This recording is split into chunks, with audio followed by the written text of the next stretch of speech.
عزیزان گرامی وقار، آج کی اس محفل پاک میں رسول گرامی وقار صلی اللہ تعالیٰ علیہ وسلم کی سیرت طیبہ میں سے اس عنوان پر گفتگو کرنے کی ہم سعادت حاصل کریں گے انشاءاللہ کہ کیا ہمارے آقا صلی اللہ تعالیٰ علیہ وسلم مجبور تھے یا مالک و مختار تھے؟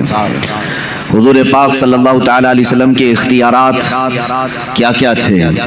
اور رسول کریم صلی اللہ تعالیٰ علیہ وسلم کے لیے جو لفظ بولا جاتا ہے وہ حاضر و ناظر تھے، اس کو ہم دلائل کی روشنی میں آج عنوان سخن بناتے ہیں۔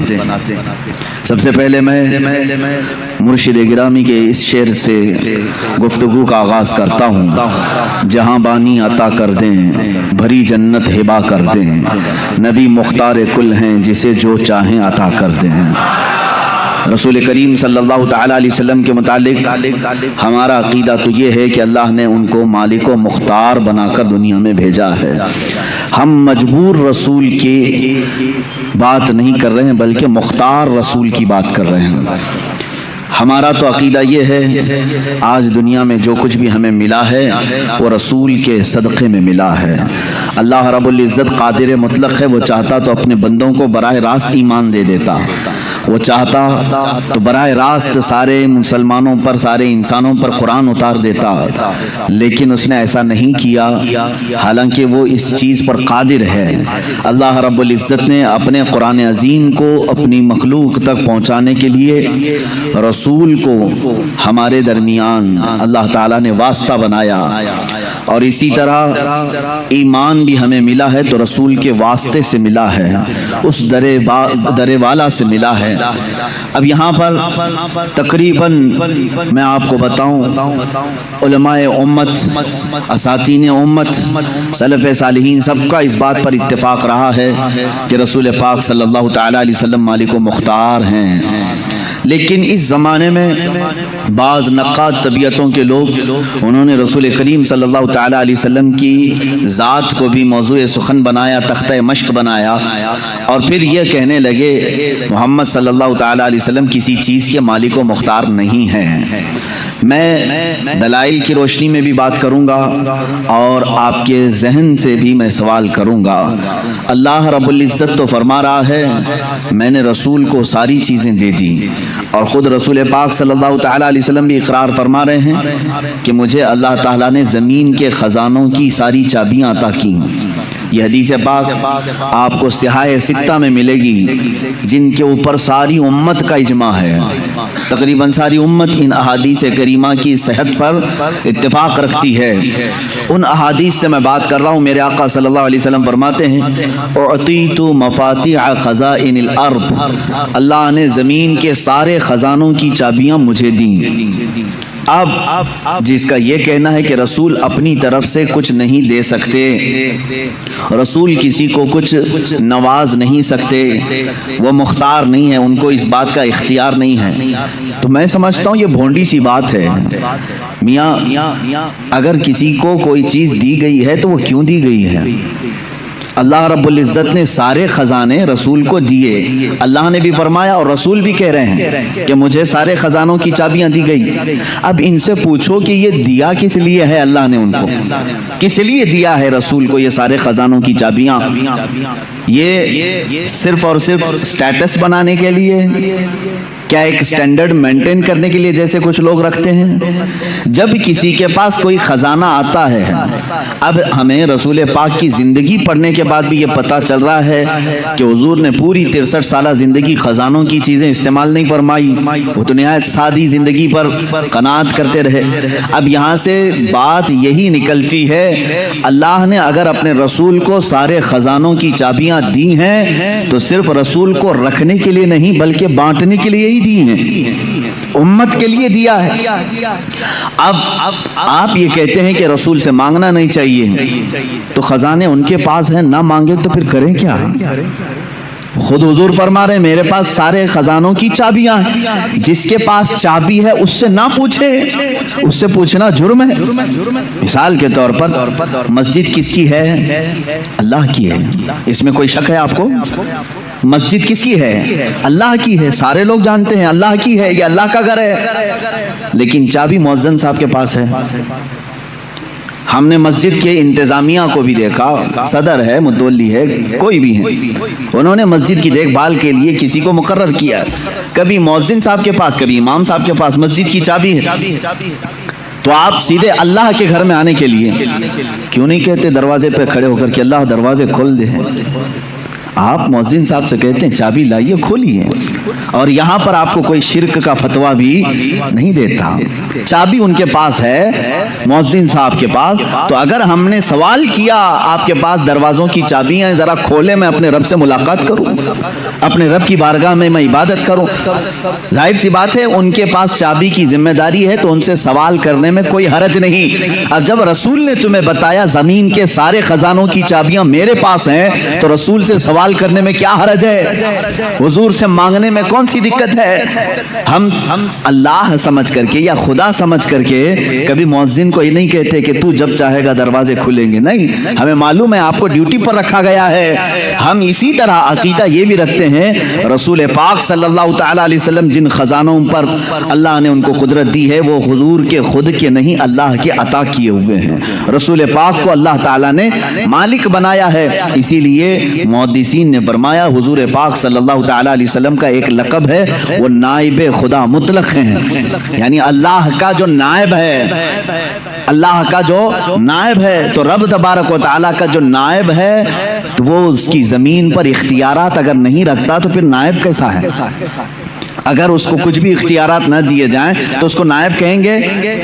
مثال کے طور پر امام ہے اور نائب امام ہے، امام صاحب اگر یا کمیٹی والوں نے نائب امام کو کہا کبھی تمہیں نماز پڑھانا نہیں ہے، کچھ بھی نہیں کرنا ہے، مسجد میں آنا ہے، تو وہ نہیں پوچھے گا پھر نائب امام کیوں کہہ رہے ہو مجھے، نائب امام کیوں کہہ رہے ہو؟ آپ کو میں دنیاوی مثالوں سے صرف ذہن کی قربت کے لیے سمجھا رہا ہوں۔ سی ایم ہے اور ڈپٹی سی ایم ہے، اور ڈپٹی سی ایم کو اگر کہہ دیا تو کچھ بھی نہیں، خالی تجھے بیٹھنا ہے اور اٹھ کے چلے جانا ہے، پارٹی چھوڑ کے چلا جائے گا، کچھ بھی کرنا نہیں ہے، کوئی اختیار میرا نہیں ہے، تو ڈپٹی سی ایم بنائے کیوں ہے؟ یہ دنیاوی دستور ہے، جس کو عہدہ دیا جاتا ہے اسے اختیار بھی دیا جاتا ہے، جسے عہدہ دیا جاتا ہے اسے اختیار بھی دیا جاتا ہے۔ جب رب تبارک و تعالیٰ نے نبی کو سید الانبیاء کا عہدہ دیا تو اختیارات کتنے عطا فرمایا ہوگا، اختیارات کتنے دیے ہیں؟ عزیزان گرامی، ہم سنیوں کا عقیدہ یہی ہے، جہاں بانی عطا کر دیں بھری جنت ہبا کر دیں۔ ہبا کا مطلب ہوتا ہے عطا کر دینا، اور یہ احادیث کی روشنی میں ثابت ہے۔ ایک صحابی حضرت ربیعہ رضی اللہ تعالیٰ عنہ حضور صلی اللہ تعالیٰ علیہ وسلم کی خدمت میں حاضر رہتے تھے، تہجد کے وقت میرے آقا صلی اللہ تعالیٰ علیہ وسلم کو وہ وضو کروا رہے تھے، پانی پیش کیا، اللہ کے نبی صلی اللہ تعالیٰ علیہ وسلم خوش ہو کر کے حضرت ربیعہ اسلمی سے کہتے ہیں کہ اے ربیعہ، کچھ تجھے مجھ سے مانگنا ہے تو مانگ لے، کچھ مجھ سے پوچھنا ہے تو پوچھ لے۔ اب رسول خود امت کو کہہ رہے ہیں مجھ سے مانگ لو، کیا رسول شرک کی تعلیم دے سکتے ہیں؟ حضرت ربیعہ رضی اللہ تعالیٰ حدیث کے الفاظ ہیں، سل ما شئت یا ربیعہ، جو تو چاہے وہ پوچھ لے۔ حضور اکرم صلی اللہ تعالیٰ علیہ وسلم نے یہ قید بھی نہیں لگایا، اتنی لمٹ کا سوال کرنا، اتنی لمٹ کا سوال کرنا، دنیا کا پوچھنا، آخرت کا مت پوچھنا، قبر کا مت پوچھنا، کچھ نہیں، سل ما شئت، جو تو چاہے وہ مجھ سے پوچھ لے۔ اب اس صحابی رسول نے بھی پوچھا کیا؟ کہتے ہیں مرافقتک فی الجنت یا رسول اللہ، اے اللہ کے نبی، جنت میں آپ کا پڑوسی بنا لیں، آپ کا ہمنشین مجھے بنا لیں۔ اب غیر ذالک، رسول پاک صلی اللہ علیہ وسلم پھر پوچھتے ہیں اس کے علاوہ اور کچھ چاہیے؟ اس کے علاوہ اور کچھ چاہیے؟ انہوں نے کہا مرافقتک فی الجنت یا رسول اللہ، اے اللہ کے رسول، جنت میں آپ کی رفاقت چاہیے، آپ کی ہمنشینی، آپ کا پڑوس بن جاؤں بس۔ اب غیر ذالک، حدیث میں پڑھ رہا ہوں، حضور پاک صلی اللہ علیہ وسلم نے پھر پوچھا اس کے علاوہ اور کچھ چاہیے؟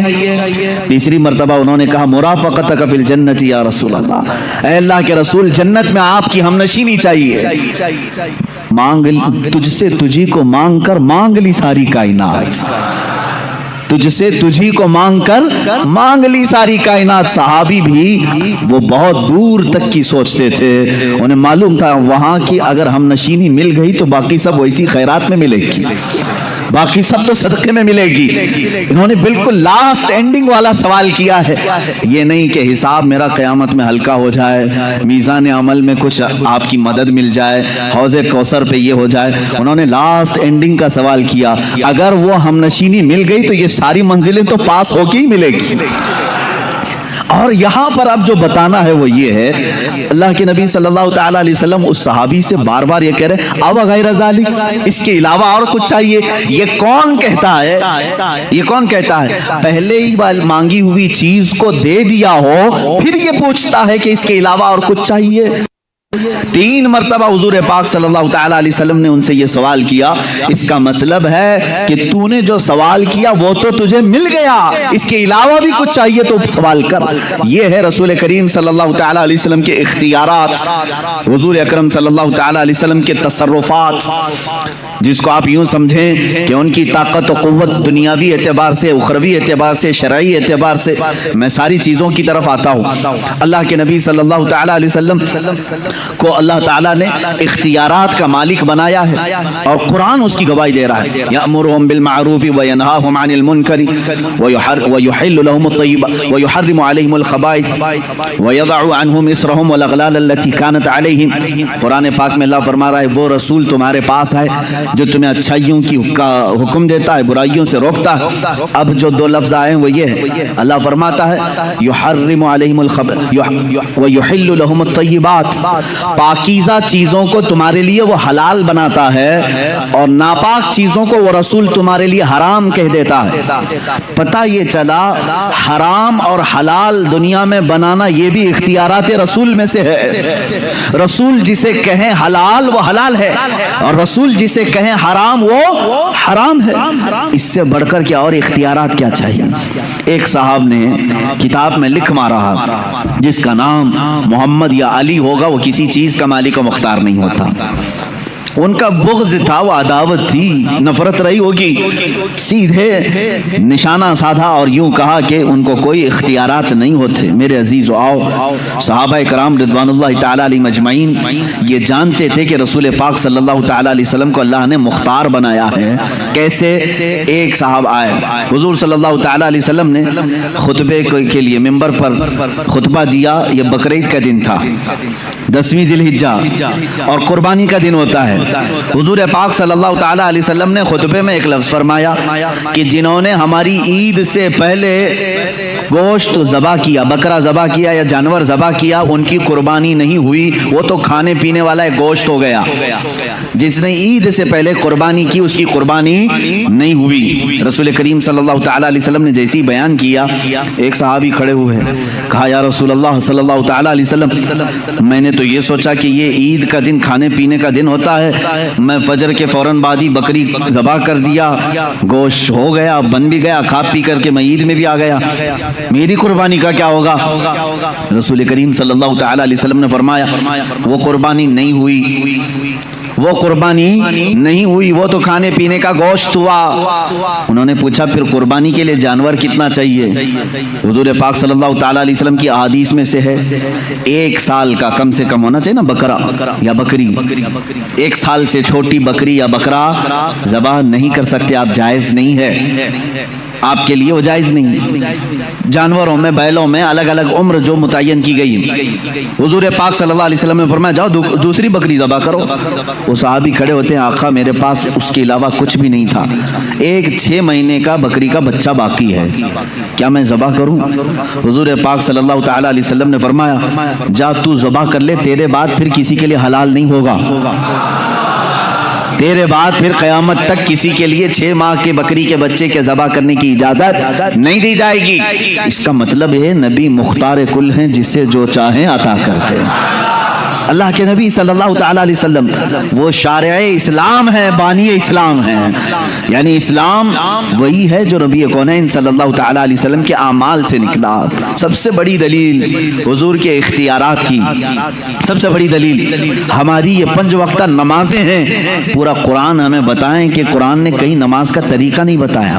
کھڑے ہونا ہے, رکعت کے لیے ہاتھ اٹھانا ہے, باندھنا ہے, اور رکوع میں جانا ہے, سجدہ کرنا ہے, یہ تمام چیزیں قرآن میں آپ کو کہیں نہیں ملیں گی۔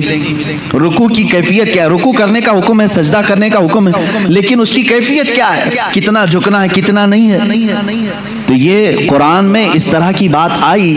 اب رسول کریم صلی اللہ تعالی علیہ وسلم نے کر کے دکھایا، رکعت کیسے باندھی صحابہ نے دیکھا، رکوع کیسے کیا حضور کو صحابہ نے دیکھا، سجدہ کیسے کیا صحابہ نے دیکھا۔ اس کے بعد حضور پاک صلی اللہ تعالی علیہ وسلم سے لوگوں نے پوچھا کہ نماز کیسے پڑھیں؟ حضور نے نہیں فرمایا جیسے قرآن میں آیا ہے ویسے پڑھو، حضور نے فرمایا صلو کما رأیتمونی اصلی، اے لوگو جیسے مجھے پڑھتا دیکھو ویسی ہی نماز پڑھو۔ مطلب یہ ہے کہ اللہ کے نبی صلی اللہ تعالی علیہ وسلم جو عمل کریں وہی شریعت ہے، یہی اختیارات ہیں حضور پاک صلی اللہ علیہ وسلم کے۔ ایک صحابی آئے حج کے موقع پر، حضور پاک صلی اللہ تعالی علیہ وسلم نے فرمایا آج سے ہر استطاعت رکھنے والے مسلمان پر زندگی میں حج فرض ہے، حج فرض ہے۔ استطاعت کے وہ کتنی استطاعت ہونی چاہیے ایک شرعی مسئلہ ہے کہ اگر آپ کے پاس اتنا مال ہے کہ آپ حج کے لیے جا سکتے ہیں اور گھر میں راشن پانی بھی ہے تو آپ کے اوپر حج فرض ہے۔ بغیر حج کر کے دنیا سے گئے تو اس کی بڑی سخت وعیدیں بھی ہیں۔ اللہ کے نبی صلی اللہ علیہ وسلم نے فرمایا جس پر حج فرض ہوا اور وہ حج نہیں کیا مجھے اس کی پرواہ نہیں، وہ یہودی ہو کے مرے یا عیسائی ہو کے مرے، اس کی وعید آئی ہے۔ اب یہ موقع ہے حج کی فرضیت کا۔ حضرت اقرع بن حابس رضی اللہ تعالیٰ عنہ ایک صحابی ہیں، یہ حضور صلی اللہ تعالی علیہ وسلم سے پوچھتے ہیں علی عامن ھذا یا رسول اللہ صلی اللہ تعالی علیہ وسلم، یا رسول اللہ کیا اس سال حج فرض ہوا تھا جو ہم نے حج کیا ہے؟ یعنی سال زندگی میں ایک بار یا ہر سال فرض ہے؟ جیسے زکوٰۃ ہر سال فرض ہے نا، انکم ٹیکس نہیں ہے ایک بار دے کر کے چھٹا کر لیں، ہر سال ہے۔ تو صحابی رسول نے یہ پوچھا ہر سال فرض ہے یا زندگی میں ایک بار؟ حضور پاک صلی اللہ تعالی علیہ وسلم نے فرمایا حج آج سے فرض کر دیا گیا۔ پھر انہوں نے پوچھا یا رسول اللہ صلی اللہ علیہ وسلم ایک ہی بار ہے یا ہر سال؟ حضور نے پھر مطلق فرمایا آج سے اللہ تعالیٰ نے ہر ذی استطاعت مسلمان پر حج فرض کر دیا۔ تیسری بار انہوں نے پوچھا ہر سال ہے یا زندگی میں ایک بار؟ اللہ کے نبی صلی اللہ تعالی علیہ وسلم نے کیا فرمایا؟ سنو، اگر میں کہہ دوں ہر سال تو ہر سال ہو جائے گا، اگر میں کہہ دوں ہر سال تو ہر سال فرض ہو جائے گا، میں جتنا بولوں اسے لے لو۔ یہی قرآن کہتا ہے ما آتاکم الرسول فخذوا، رسول جو تمہیں دے دے وہ لے لو، وما نہاکم عنہ فانتہوا، جس سے رسول تمہیں روکیں اس سے رک جاؤ۔ اس سے قرآن بتا رہا ہے کہ رسول کو مجبور نہیں مالک و مختار پیدا کیا گیا۔ عزیزان گرامی ہمارا یہ عقیدہ ہے یا نہیں؟ رسول کو مجبور سمجھتے ہو؟ میرے آقا صلی اللہ تعالی علیہ وسلم مالک و مختار ہیں۔ اب دیکھیں اختیارات جو شریعت کے اندر ہے، دنیا کا کوئی مفتی اس کے بعد کسی کو بھی یہ اختیار نہیں دیا گیا جو رسول پاک کو اللہ نے اختیار دیا تھا۔ حضور پاک صلی اللہ تعالی علیہ وسلم کے پاس ایک صاحب آئے، سونے کی انگوٹھی تھی ان کے پاس۔ حضور پاک صلی اللہ علیہ وسلم نے فرمایا صرف اس کے لیے حلال ہے باقی کسی کے لیے حلال نہیں۔ ایک کے لیے ریشم کا کپڑا، مردوں کے لیے ریشم کا کپڑا حرام ہے۔ ایک صحابی کے لیے حضور صلی اللہ علیہ وسلم نے فرمایا صرف تیرے لیے حلال ہے، تیرے بعد پھر کسی کے لیے حلال نہیں۔ حتیٰ کہ احتلام ہو گیا، اگر مرد کو جنابت ہو گئی تو مسجد میں آنا حرام ہے، اس کے لیے مسجد میں آنا حرام ہے۔ ناپاکی کی حالت میں مسجد میں آپ نہیں آ سکتے، بغیر وضو کے آ سکتے ہیں، لیکن جنابت کی حالت اگر ہے مسجد میں قدم بھی رکھو گے حرام ہے۔ حضور پاک صلی اللہ تعالی علیہ وسلم مسجد نبوی میں تھے، آپ کے گھر سے متصل لگا ہوا سیدہ فاطمہ الزہرا رضی اللہ تعالی عنہا کا گھر تھا۔ مولا علی کرم اللہ وجہہ الکریم شوہر فاطمہ ہیں، رسول کریم صلی اللہ علیہ وسلم کے داماد ہیں۔ اب ان کے لیے نہانے کا اگر کوئی مسئلہ پیش آتا تو انہیں مسجد سے گزرنا پڑتا۔ حضور پاک صلی اللہ علیہ وسلم نے فرمایا جنابت کی حالت میں صرف علی کے لیے مسجد میں آنا حلال ہے، باقی کسی کے لیے نہیں۔ صرف مولا علی کرم اللہ وجہہ الکریم کے لیے حلال قرار دیا گیا کہ اگر اس حالت میں یہ مسجد میں آئیں تو ان کے لیے حلال ہے۔ یہ شارع اسلام ہے، یہ بانی اسلام ہے، وہ جس کے لیے جو چاہیں عطا فرمائے۔ حضرت ابو بکر صدیق رضی اللہ تعالیٰ عنہ کے لیے خصوصی اختیار ملا ہے، کچھ نہ کچھ سب کو خصوصیات ملی ہیں۔ حضور پاک صلی اللہ تعالیٰ علیہ وسلم نے فرمایا تھا مسجد نبوی کے آس پاس جس کے بھی مکان کی کھڑکی کھلتی ہے وہ بند کر دیں، مسجد کی طرف کھڑکی نہ کھولیں، منع تھا، لیکن حضور صلی اللہ علیہ وسلم نے فرمایا سوائے ابو بکر صدیق کی کھڑکی کے، ابو بکر صدیق کی کھڑکی اگر مسجد نبوی کی طرف کھلی رہے ان کے لیے جائز ہے۔ یہ شرعی اختیارات میں بتا رہا ہوں، شرعی اختیارات، حتیٰ کہ آپ کو اس سے بھی اعلیٰ قسم کی اگر میں بات بتاؤں، ایک صاحب آئے، انہوں نے کہا میں سنا ہوں کہ ایمان لانے کے بعد نماز فرض ہے۔ سب سے پہلی چیز کیا ہے؟ ایمان لانے کے بعد نماز فرض ہے۔ وہ ایمان نہیں لائے تھے، حضور پاک صلی اللہ تعالیٰ علیہ وسلم سے انہوں نے پوچھا تو آپ نے کہا ہاں، کہا کتنی نمازیں؟ کہا فجر ہے، ظہر ہے، عصر ہے، مغرب ہے، عشاء ہے، 5 نمازیں دن میں فرض ہیں۔ وہ صاحب آئے، کہا میں اس شرط پر ایمان لاتا ہوں کہ میرے لیے کچھ ڈسکاؤنٹ ہو۔ ڈسکاؤنٹ، ان کو کنسیشن چاہیے تھا۔ پوچھا حضور پاک صلی اللہ علیہ وسلم نے تم کیا چاہتے ہو؟ انہوں نے کہا میں 5 نہیں پڑھ سکتا، 3 میرے لیے کہہ دیجئے، میرے لیے 3 کر دیجئے، میں 3 پر ہی ایمان لاؤں گا۔ حضور پاک صلی اللہ علیہ وسلم نے فرمایا ٹھیک ہے تم ایمان لاؤ، تمہارے لیے 3 ہی نماز ہے۔ دنیا میں کوئی کر سکتا ہے؟ غوث و خواجہ کو بھی نماز معاف نہیں ہوئی۔ اللہ کے نبی صلی اللہ تعالیٰ علیہ وسلم کی دوربین نگاہ دیکھ رہی تھی۔ تاریخ میں یہ روایت تو ہے وہ اسی شرط پر ایمان لائے کہ میں 3 ہی پڑھوں گا، 3 کی مجھے کنسیشن ملے، 2 کی کنسیشن ملے، 3 پر میں ایمان لاتا ہوں۔ ایمان لائے، لیکن روایات یہ بتاتی ہیں زندگی پر کبھی 3 نہیں 5 ہی پڑھا۔ یہ اللہ کے نبی جانتے تھے کہ جس کو نماز کی لذت مل جائے اس کے 5 بھی کم ہیں، اس کے لیے 5 بھی کم ہیں جس کو نمازوں کی لذت ملے۔ اور اللہ کے حبیب صلی اللہ تعالیٰ علیہ وسلم کا یہ اختیار نہیں ہے تو اور کیا ہے؟ یہ اختیارات مصطفیٰ ہیں۔ جہاں بانی عطا کر دیں بھری جنت ہبا کر سے، نبی مختار کل ہیں جسے جو چاہیں عطا کر دیں۔ عزیزان گرامی، اللہ تعالیٰ نے اپنے نبی صلی اللہ تعالیٰ علیہ وسلم کو ایسا مختار بنایا ہے کہ وہ دینی معاملات میں جس کو چاہیں جو چیز حلال فرما دیں وہ حلال ہے، جس کے لیے جو چیز حرام فرما دے وہ حرام ہے۔ یہ خصوصیت پھر اسلام میں کسی دوسرے کو نہیں ملے گی، یہ خصوصیت کسی دوسرے کو نہیں ملے گی۔ آج اگر آپ نے کسی شریعت کے حرام کردہ چیز کو حلال کہہ دیا اور حلال جو شریعت میں اس کو حرام کہہ دیا تو صرف گنہگار نہیں کافر ہو جاؤ گے، اسلام سے نکل جاؤ گے۔ شریعت کے حلال کو حرام، اگر مثال کے طور پر کسی نے کہہ دیا شراب حلال ہے معاذ اللہ رب العالمین، صرف وہ گنہگار نہیں، پینے والے کی بات الگ ہے، پی رہا ہے حرام سمجھ کے پی رہا ہے، گناہ کر رہا ہے، گناہ کر رہا ہے۔ لیکن اگر کسی نے کہا یہ حلال ہے معاذ اللہ رب العالمین، وہ کافر ہو گیا۔ نماز کو اگر کسی نے کہہ دیا یہ حرام ہے نعوذ باللہ من ذالک، وہ اسلام سے خارج ہو گیا۔ تو یہ تو صرف شریعت مصطفیٰ صلی اللہ علیہ وسلم میں میرے آقا صلی اللہ تعالیٰ علیہ وسلم کی خصوصیت ہے، ان کا اختیار ہے کہ وہ جس چیز کو چاہیں حلال فرمائے، جس چیز کو چاہیں حرام فرمائے۔ نبی مختار کل ہیں، جسے جو چاہیں عطا کر دیں۔ عطا کرنے کے بارے میں اگر دیکھا جائے تو دنیا میں بھی بے حساب عطا کیا، آخرت میں بھی بے حساب عطا کیا۔ صحابہ کا تو یہ عقیدہ تھا میرے عزیزو، دنیا میں کوئی اپنی طاقت سے کچھ نہ کچھ چیزیں عطا کر سکتا ہے، لیکن صحابہ نے حضور سے مانگا تو کون سی چیزیں مانگی؟ سیدھے جنت مانگا ہے، سیدھے جنت مانگا ہے۔ اب مجھے یہ بتاؤ جو دنیا میں جنت تقسیم کر سکتا ہے، کیا وہ اپنی قبر انور سے ہم کو رزق تقسیم نہیں کر سکتا؟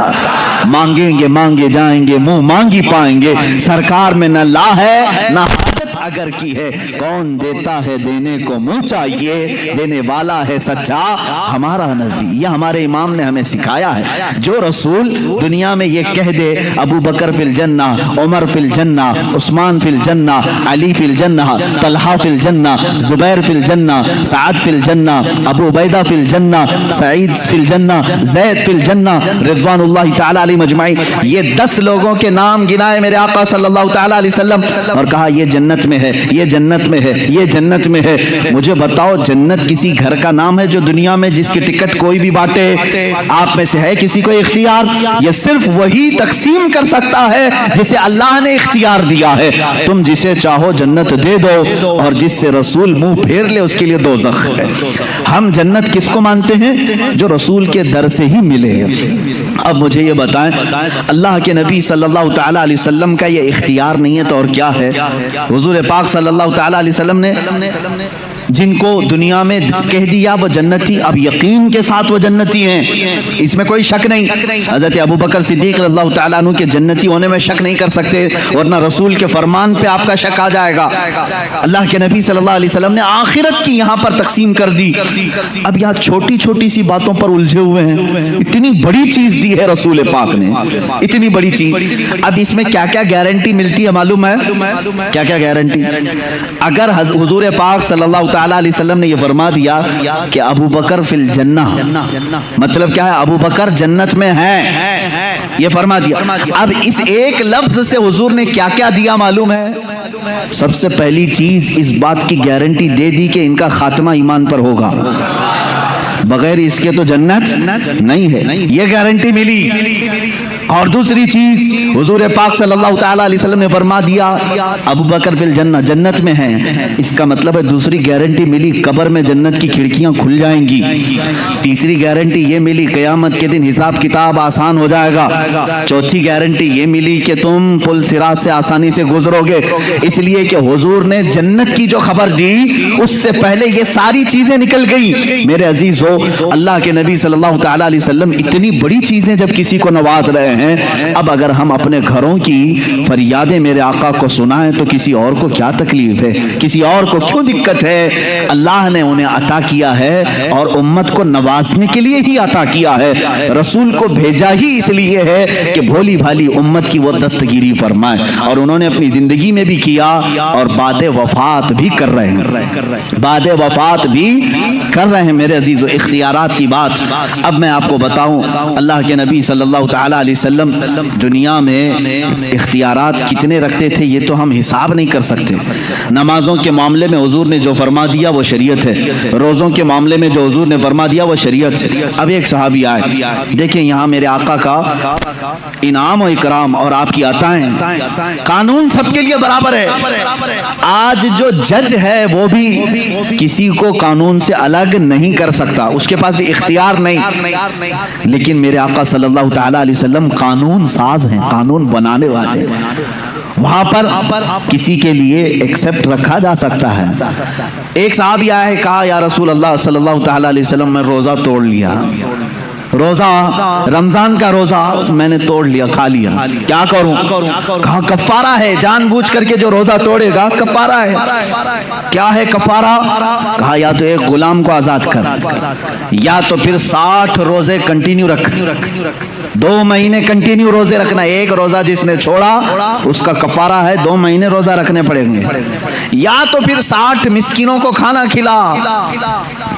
اس صحابی نے کہا لا اجد شیئا یا رسول اللہ، اے اللہ کے رسول صلی اللہ تعالیٰ علیہ وسلم، یہ تینوں میں سے میرے سے پاس کچھ بھی نہیں ہے، میں ایسا ہوں نہیں کہ غلام آزاد کروں، اور اتنی طاقت نہیں ہے کہ 60 دن کے روزے رکھوں، ایک ہی توڑ دیا 60 کہاں رکھوں، اور 60 مسکینوں کو کھانا کھلانے کی بات میری طاقت سے باہر ہے۔ یہ 3 آپشن تھے لیکن تینوں کرنے کی طاقت نہیں تھی۔ حضور پاک صلی اللہ تعالیٰ علیہ وسلم نے کیا فرمایا؟ جا اب اس کے بعد میرا اختیار نہیں ہے، جو چاہے، اللہ کا حکم تھا میں نے سنا دیا، نہیں بٹھایا، تھوڑی دیر انتظار کرو۔ محفل میں ایک صاحب کھجوروں کا ٹوکرا لے کر کے آئے، کھجوروں کا ٹوکرا، رسول کریم صلی اللہ تعالیٰ علیہ وسلم نے وہ ٹوکرا اٹھایا، اس صحابی سے کہا جا پورے مدینے میں یہ خیرات کر دے، تیرے روزوں کا کفارہ ہو جائے گا، یہ بانٹ دے، روزوں کا کفارہ ہو، تیرے ایک جو توڑا ہے روزہ وہ کفارہ ہو گیا۔ سنو میرے عزیزو، ابھی یہی بات ختم نہیں۔ وہ صحابی کھجور کا ٹوکرا لیتے اور کہتے ہیں یا رسول اللہ، پورے مدینے میں مجھ سے زیادہ غریب کوئی ہے ہی نہیں، کوئی نہیں ہے، کس کو تقسیم کروں، کس کو کھلاؤں؟ اللہ کے نبی صلی اللہ علیہ وسلم نے فرمایا تو خود کھا لے، کفارہ ادا ہو جائے گا۔ یہ ہے شان اختیار. اختیارات مصطفیٰ صلی اللہ تعالیٰ علیہ وسلم کی عظمت یہ ہے. اسی لیے ہمارے مرشد نے فرمایا جہاں بانی عطا کر دیں, بھری جنت ہبا کر دیں. نبی مختار کل ہیں جسے جو چاہیں عطا کر دیں. نبی مختار کل ہیں جسے جو چاہیں عطا کر دیں. میرے عزیزو, یہ دنیاوی شان ہے, آخرت کا معاملہ تو یہ ہے اللہ کے حبیب صلی اللہ تعالیٰ علیہ وسلم کو اس دن بھی اختیار دیا جائے گا, رسول جسے چھو لے وہ جنت میں چلا جائے. یہ اختیار نہیں ہے تو اور کیا ہے؟ اختیار نہیں ہے. حدیث پاک میں ہے میرے عزیز, جو لوگ اختیارات مصطفیٰ کے منکر ہیں, میں سمجھتا ہوں ان کو ذرا برابر بھی عقل نہیں ہوگی, پیدل ہو چکے ہیں. کیونکہ حدیثوں میں یہاں تک پڑھ لیا کہ ایک عالم بھی شفاعت کرے گا قیامت کے دن, حافظ بھی, ایک حاجی بھی شفاعت کرے گا, اس کو شفاعت کی اجازت دی جائے گی. تو رسول پاک کی شفاعت کیسے انکار کر سکتے ہو؟ ان کا اختیار کتنا ہوگا؟ آؤ میں بتاتا ہوں اختیار کتنا ہوگا. اللہ میرے آقا صلی اللہ تعالیٰ علیہ وسلم فرماتے ہیں قیامت کے دن ایک صحابی نے پوچھا یا رسول اللہ میں آپ کو کہاں ڈھونڈوں, میں کہاں ڈھونڈوں؟ پورے محشر کے میدان 3 ایڈریس حضور نے بتائے ہیں, 3 پتے بتائے ہیں. اللہ کے نبی صلی اللہ علیہ وسلم نے فرمایا یا تو تم مجھے حوض کوثر پہ دیکھو گے, میں پیاسے امتیوں کو پانی پلا رہا ہوں گا, یا تو تم مجھے میزان عمل کے پاس دیکھو گے جہاں ترازو پر اعمال تولے جا رہے ہوں گے, یا تو پھر مجھے تم پل صراط پر دیکھو گے جہاں کوئی گر رہا ہوگا میں سنبھال رہا ہوں گا. یہ 3 جگہ تم مجھے ڈھونڈ لینا, میں مل جاؤں گا. اللہ تعالی ہمیں بھی رسول پاک کی رفاقت نصیب کرے. عزیزان گرامی, اب سنیے بات, حضور پاک صلی اللہ تعالیٰ علیہ وسلم کے اختیارات قیامت کے دن کے بھی کیا ہیں؟ فرماتے ہیں کبھی وہ ادھر امتیوں کو ڈھونڈ رہے ہیں, کبھی ادھر ڈھونڈ رہے ہیں, کچھ کو بچا رہے ہیں, کچھ کو فرشتوں کے ہاتھوں سے چھڑا رہے ہیں. یہاں تک کہ میزان عمل پر گئے, دیکھا ایک امتی کے اعمال تولے جا رہے تھے, فرشتے وہ ڈیوٹی پر مقرر ہیں. قرآن نے ان کے بارے میں کہا ہے لا یعصون اللہ ما امرهم ویفعلون ما یؤمرون, وہ اللہ کے کسی حکم کی نافرمانی نہیں کرتے, جس بات کا انہیں حکم دیا جاتا ہے وہی پورا کرتے ہیں. فرشتے اپنی ڈیوٹی پر پابند ہیں, وہ کسی کی روح رعایت نہیں کریں گے, نہ کسی کی محبت میں آ کر نہ کسی کی دشمنی میں آ کر. اللہ نے یہ دونوں صفتیں ان کو رکھی نہیں, وہ ڈیوٹی کر رہے ہیں. میزان عمل تولے جا رہے ہیں, ایک امتی کے اعمال رکھے گئے, گناہوں کا پلہ بھاری ہے, اٹھ گیا اوپر. جو بھاری ہوگا قیامت کے دن وہ اوپر جائے گا. دنیا میں جو بھاری ہوتا ہے وہ نیچے آتا ہے, قیامت کے دن جو پلہ بھاری ہوگا اوپر چلا جائے گا. نیکیوں کا پلہ اس کا نیچے رہ گیا, وہ رونے لگا زارو قطار, ہائے میری زندگی, مجھے دوزخ میں لے جایا جائے گا, پلہ گناہوں کا بھاری ہو گیا ہے. فرماتے ہیں عین اسی وقت رسول پاک صلی اللہ علیہ وسلم پہنچ گئے. وہاں پہنچتے ہیں رسول کریم صلی اللہ تعالیٰ علیہ وسلم نے ان ملائکہ سے کہا ذرا پھر سے تولو, ذرا پھر سے تولو. وہ فرشتے کسی اور کے لیے ریپلے نہیں کریں گے, لیکن یہاں پر داور قیامت رسول کریم صلی اللہ تعالیٰ علیہ وسلم جو اللہ رب العزت کے نائب ہیں ان کا حکم ہے, فرشتے پھر سے میزان اٹھائیں گے, پھر اعمال رکھیں گے. اب جب اٹھانے لگیں گے حضور فرماتے ہیں اپنے دامن سے وہ ایک چٹھی اٹھا کر اس کے نیکیوں کے پلے پہ رکھیں گے, اور پھر جب وہ فرشتے اٹھائیں گے تو نیکیوں کا پلہ اچانک بھاری ہو جائے گا, گناہوں کا پلہ نیچے رہ جائے گا. اب وہ امتی بے اختیار رو پڑتا ہے, قدموں میں گرتا ہے, کہتا ہے یا رسول اللہ صلی اللہ تعالیٰ علیہ وسلم میرا کون سا ایسا عمل تھا جو مجھے آج جنت کی طرف لے جا رہا ہے. سنو اے مسلمان, میلاد مصطفیٰ ہے, میں یہ آپ کو عمل بھی بتانا چاہتا ہوں. اللہ کے نبی صلی اللہ علیہ وسلم فرماتے ہیں یاد ہے تجھے ایک بار غموں سے مارا ہوا تو تنہائی میں رات میں بیٹھ کر مجھ پر درود بھیجا تھا, میں نے وہ اپنی چٹھی میں رکھا اور اس کو تیرے نیکیوں کے پلے پر رکھا, وہ سب سے بھاری ہو گیا.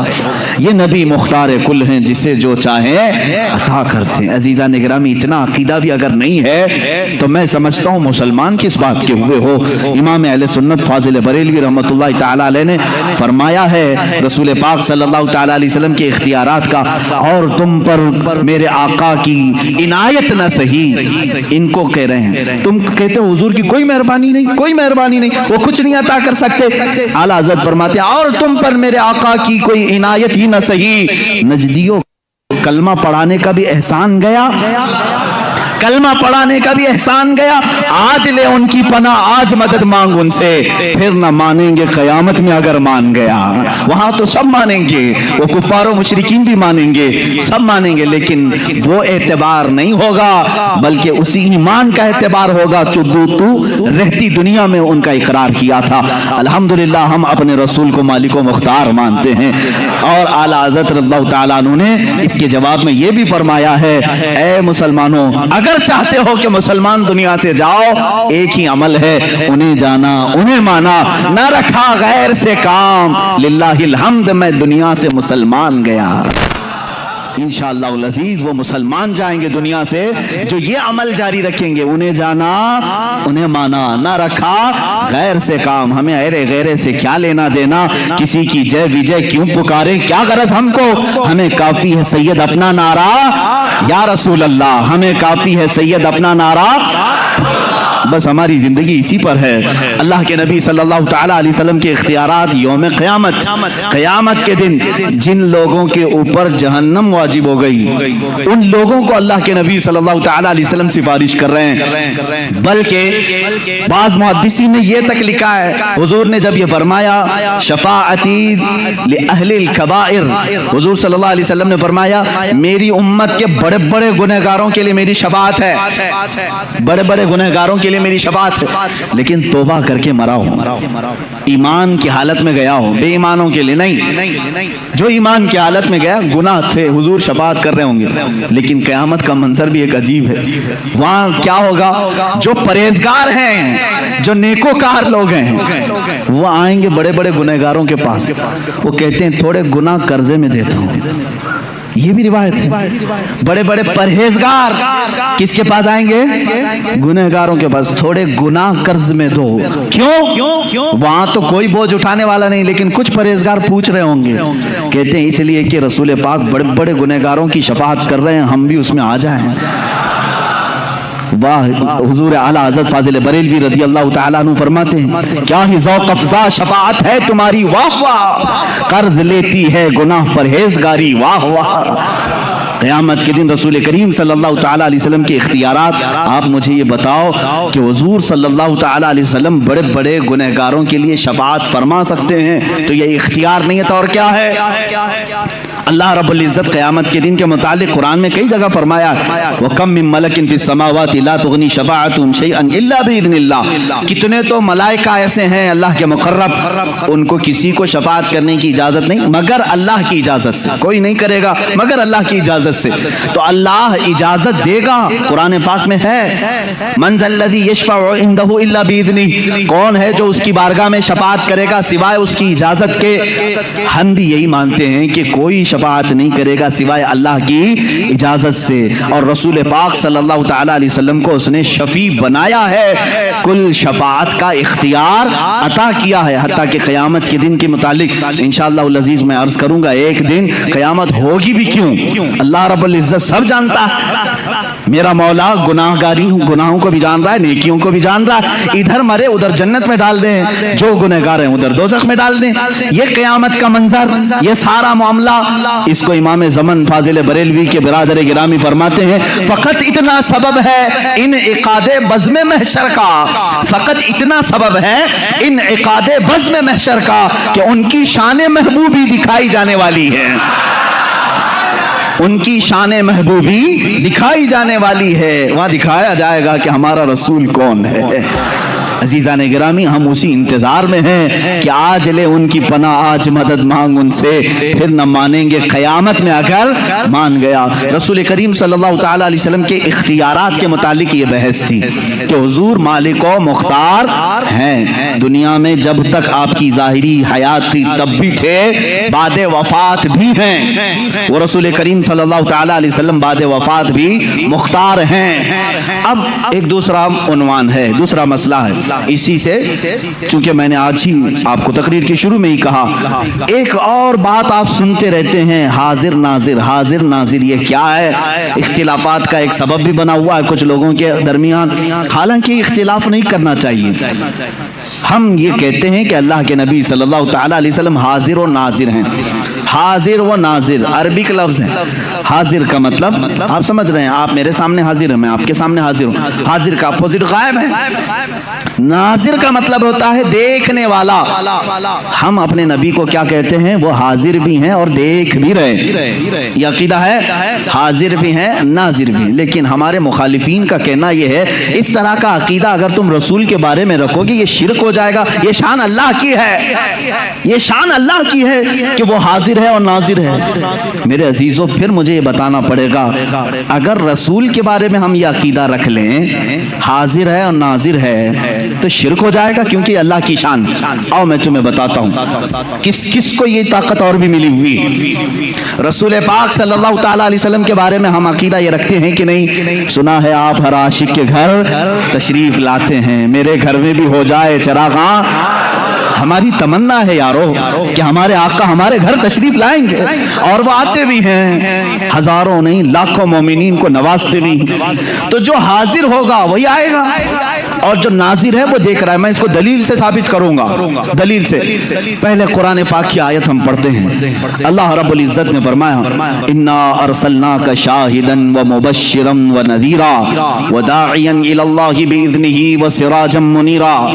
اے رسول ہم نے آپ کو شاہد بنا کر بھیجا ہے. کیا شاہد بنا کر بھیجا ہے. شاہد کا مطلب ہوتا ہے گواہ. کیا ہے؟ گواہ. جو وٹنس ہے, ساکشی ہے, اس کو کیا کہتے ہیں؟ شاہد. عربی کا لفظ ہے. ایک ورڈ آیا رسول کے بارے میں, اے رسول ہم نے آپ کو شاہد بنا کے بھیجا ہے. شاہدن و مبشرن و نذیرا, بشارت دینے والا جنت کی اور ڈر سنانے والا دوزخ کی. وداعیا الی اللہ, اور اللہ کی طرف بلانے والا دائی بنا کر بھیجا ہے. وہ سراجم منیرا, اور چمکتا ہوا روشن چراغ بنا کر بھیجا ہے.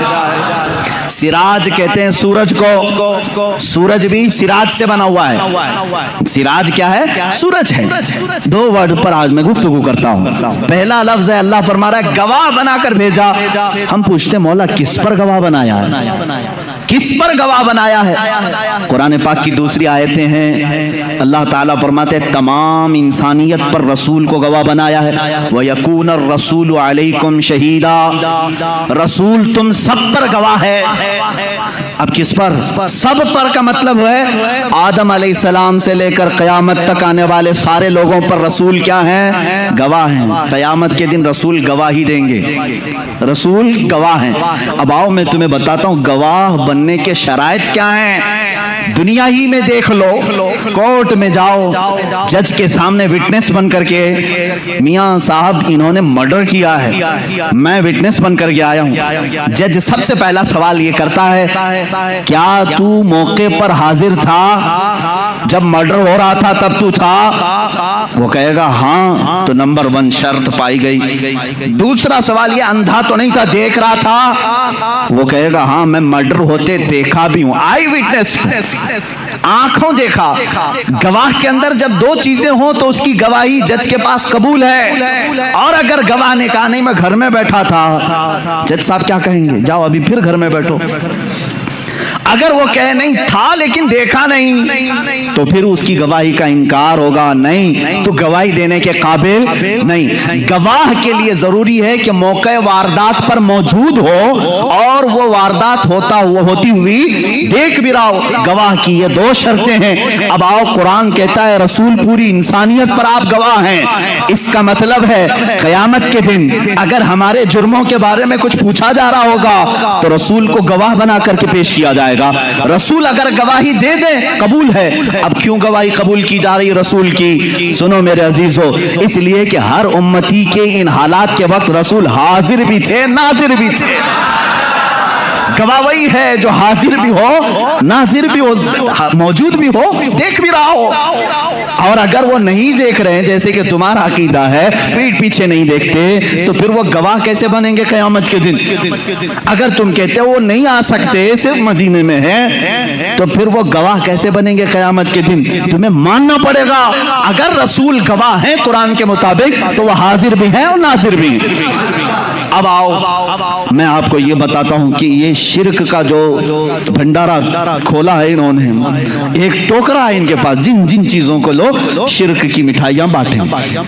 آپ دیکھیں شیطان کے متعلق تو عقیدہ ہے ان کا، شیطان پوری دنیا کو بہکا رہا ہے نا، ایک شیطان ہے۔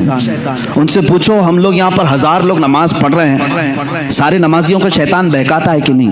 وہ کہیں گے ہاں بہکاتا ہے۔ کہا اس کو اتنی طاقت کیسے، ادھر بھی جا رہا ہے ادھر بھی جا رہا ہے، اس مسجد میں بھی اس مسجد میں بھی، تم اس کے بارے میں تو اتنا مان لیتے ہو کہ وہ سب جگہ جا سکتا ہے، اے ظالموں رسول کے بارے میں تمہارا کیسا عقیدہ ہے؟ اللہ کے نبی کے متعلق اتنا بھی عقیدہ نہیں رکھتے، اور تم پر میرے آقا کی عنایت نہ سہی، نجدی و کلمہ پڑھانے کا بھی احسان گیا۔ اب آؤ حضور پاک صلی اللہ تعالیٰ علیہ وسلم کے متعلق ایک، میں اب ان کو گستاخ رسول کہوں تو اس میں کوئی بھی شک و شبہ نہیں۔ ایک مولوی اسٹیج پر کھڑے ہو کر کے اس نے کہا یہ بریلویوں کا پیدا کیا ہوا ہے حاضر و ناظر، کہتا ہے وہ کہتے ہیں رسول حاضر ہوتے ہیں ناظر ہوتے ہیں، دیکھو کہیں ہماری کرسی کے پاس آئے ہیں کیا؟ وہ مذاق میں کہہ رہا ہے معاذ اللہ رب العالمین۔ میرے عزیزو تمہیں ان تمام چیزوں سے کیا غرض ہے؟ تمہیں کیا غرض ہے رسول اللہ آتے ہیں یا نہیں آتے ہیں؟ ہم رسول اللہ کے، جنت رسول اللہ کی، تم سے کیا مطلب؟ ہمارا عقیدہ ہے رسول آتے ہیں اور آئیں گے انشاءاللہ۔ اب آپ کو میں بتاؤں کہ اس چیز کو میں ثابت کرتا ہوں۔ اتنا تو سب کو معلوم ہے کہ سارے ملائکہ سے افضل انبیاء ہیں، یہ پوری امت کا اتفاق ہے۔ رسول تمام نبی ملائکہ سے افضل ہیں، فرشتوں سے افضل ہیں، اور نبیوں میں بھی سب سے افضل کون ہے؟ محمد الرسول اللہ۔ اتنا تو سب کو معلوم ہے۔ رسول پاک کا مقام بلند ہے یا فرشتوں کا مقام؟ رسول پاک صلی اللہ علیہ وسلم کا مقام بلند ہے۔ اب آپ کو میں ایک بات بتاؤں، ایک فرشتہ ہے اس کے بارے میں تم سوچ بھی نہیں سکتے کہ وہ ہر جگہ حاضر نہیں ہوگا، وہ ملک الموت ہے، اسرائیل علیہ السلام۔ بولو اس کو حاضر و ناظر نہیں ہے، بولو گے وہ بتا بھی دے گا کہ کیسے حاضر ہوتا ہے۔ میرے عزیزو ایک آنے واحد میں وہ پوری دنیا میں جہاں جس کی چاہے روح قبض کرتے ہیں، جس کا ٹائم ہے۔ مثال کے طور پر 7:01 پر امریکہ میں کسی کی روح قبض کی، 2 منٹ پر ہندوستانی کسی کی روح قبض ہو رہی ہے، پر منٹ کتنے ہزاروں کی روح نکالی جا رہی۔ میں پوچھتا ہوں ملک الموت ہندوستان میں کیسے آئے، امریکہ میں کیسے گئے؟ کون سا اتنا ایروپلین ہے جو انہیں لے کے گھومتا ہے؟ کیسے آتے جاتے ہیں؟ سفر کہاں سے ہے؟ تو ان کو کہنا پڑے گا وہ اللہ کا فرشتہ ہے، اللہ نے اسے اتنی طاقت دی ہے۔ اے ظالموں تمہیں معلوم ہے اللہ نے اتنی طاقت فرشتے کو دی ہے تو اپنے محبوب کو کتنی دی ہوگی، اپنے رسول کو کتنی دی ہوگی؟ وہ فرشتہ آنے واحد میں پوری دنیا میں جہاں سے چاہے روح قبض کرتا ہے۔ تو میرے آقا صلی اللہ تعالیٰ علیہ وسلم ایک وقت ہماری اس مسجد میں بھی آ سکتے ہیں، مدینہ طیبہ میں بھی ہو سکتے ہیں، خانہ کعبہ میں بھی ہو سکتے ہیں۔ اب ایک بات یہ بھی میں بتا دوں، ایک وقت ایسا کیسے سب جگہ کیسے آ سکتے ہیں اس کو بھی میں آیت سے ہی بتاؤں گا۔ آیت کا ایک ٹکڑا جو آخر میں نے پڑھا، اللہ نے فرمایا بِإِذْنِهِ وَسِرَاجًا مُنِيرًا، اے رسول ہم نے آپ کو اپنے حکم سے، اللہ کے حکم سے سراج منیر، چمکتا ہوا سورج بنا کر بھیجا ہے، چمکتا ہوا سورج بنا کر کے بھیجا ہے۔ جو مجھ سے یہ سوال کرتا ہے رسول ایک ہی جگہ ہندوستان میں بھی، پاکستان میں بھی، افریقہ میں بھی، امریکہ میں بھی کیسے آ سکتے ہیں؟ میں اس سے کہتا ہوں وہ جو طلوع رسول سے چھنا ہوا سورج ہے اور آفتاب، وہ آفتاب جو آسمان پر طلوع ہوتا ہے، امریکہ والا یہ نہیں کہتا کہ ہندوستان کا سورج یہاں نہیں آ سکتا، پاکستان والا نہیں کہہ سکتا کہ وہ سورج الگ ہے جو تمہارے یہاں چمک رہا ہے۔ ایک وقت سورج نکلتا ہے اور کائنات عالم میں سارے انسان اسے دیکھتے بھی ہیں، سورج اپنی کرنیں سب پر یکساں بکھیرتا ہے۔